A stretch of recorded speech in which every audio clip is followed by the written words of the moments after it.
This is the fourth book, Bambi, the Wonderful Winter Tree.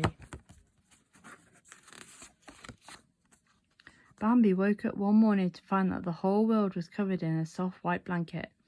"What is it, Mother?" Bambi asked as he gazed around. "This is snow," his mother told him. "It means winter is upon us." "Snow?" said Bambi. He took a cautious step, then another, and another.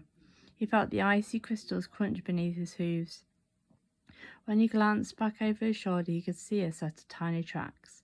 "I like snow," Bambi said, looking at the pattern his hooves had made. "Snow is so pretty to look at," his mother told him, "but it makes winter hard for all the animals." Bambi was about to ask her why winter was harder than other seasons, when his friend Thumper came hopping over. "Hiya, Bambi," said the bunny. "Come on, let's go sliding."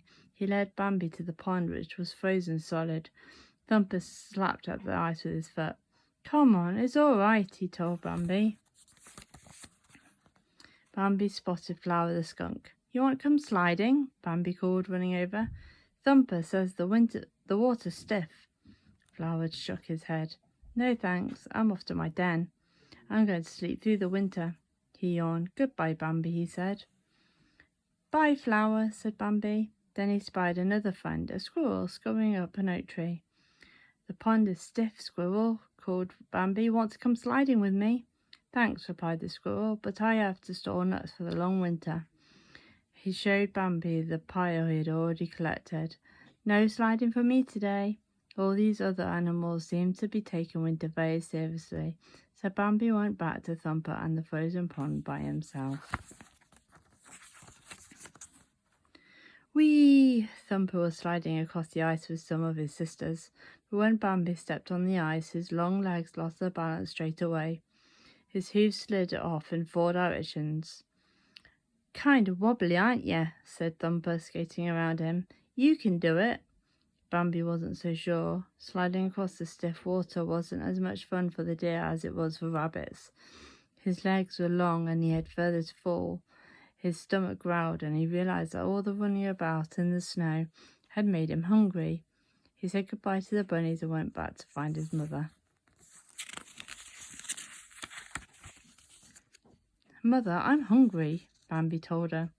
In the spring, summer and autumn, they had been able to find food almost anywhere they looked. Now that it was winter, Bambi could see that finding food wasn't so easy. There were no leaves on the trees, and the grass was covered with snow and ice. His mother was right. This beautiful blanket of snow hid the rest of the world from sight, and nothing could grow. For the first time, he noticed how cold he was, and his whole body shivered. No wonder Flower had gone back to his den. "Come quick," Bambi's mother called to him. She'd uncovered a small patch of grass, and Bambi nibbled it eagerly. At last, with his tummy almost full, Bambi could curl up with his mother for a nap. The ground was hard and cold, and the wind was chilly. Bambi was grateful to have his mother there to keep him warm. "Is this why the birds fly south and why our other friends sleep through the winter?" Bambi asked her. His mother nodded and snuggled even closer. "Don't worry, Bambi," she told him. "Winter doesn't last forever." By the end of December, there was nothing left in the forest for Bambi to eat but bitter bark. The days grew short and the nights grew long, and throughout them Bambi's stomach rumbled. Then one day, something truly amazing happened. Thumper was the first to see it. "Hey, Bambi," he called. "Would you look at that tree?" Bambi followed the direction of Thumper's paw. He could not believe his eyes.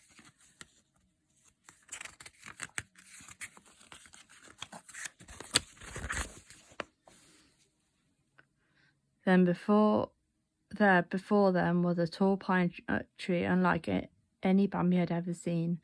It was draped with strings of bright berries and yummy popcorn. From the end of each branch hung a ripe, juicy apple. Bambi thought that the most wonderful thing of all was the shiny gold star at the very top. "Mother!" exclaimed Bambi. "Look what Thumper found!" Slowly and cautiously his mother drew closer. "It can't be," she whispered. "It seems almost too good to be true." What is it, Mother? Bambi asked. The most beautiful tree in the world, she answered, circling it. She smiled down at Bambi, her eyes brimmed with happiness. What's a special gift to have on your first Christmas? Who left it, Mother? Bambi asked. He'd never seen anything like this before. I don't know, she replied. Maybe someone who loves animals, Thumper said, hopping up and down. This is the best gift ever. He took a big sniff at one of the apples hanging low to the ground and wiggled his little white tail with pleasure. Can we share this food with every one of our friends, Mother? Bambi asked. I don't see why not, Bambi's mother said. Christmas is time to share what we have with those that we love. Bambi looked up at the golden star at the top of the tree. And then he glanced at the sky. The sun was just beginning to go down.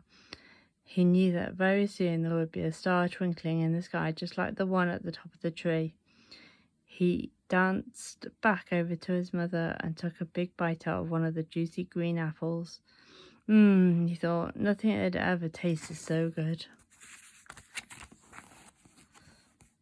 Gazing up at the star and at the beautiful winter tree, Bambi could feel a happy warm glow swelling inside him. There was enough food on the tree to feed all the animals who were hungry. What a magical gift, thought Bambi. Winter was long and hard, and yet it could be wonderful after all.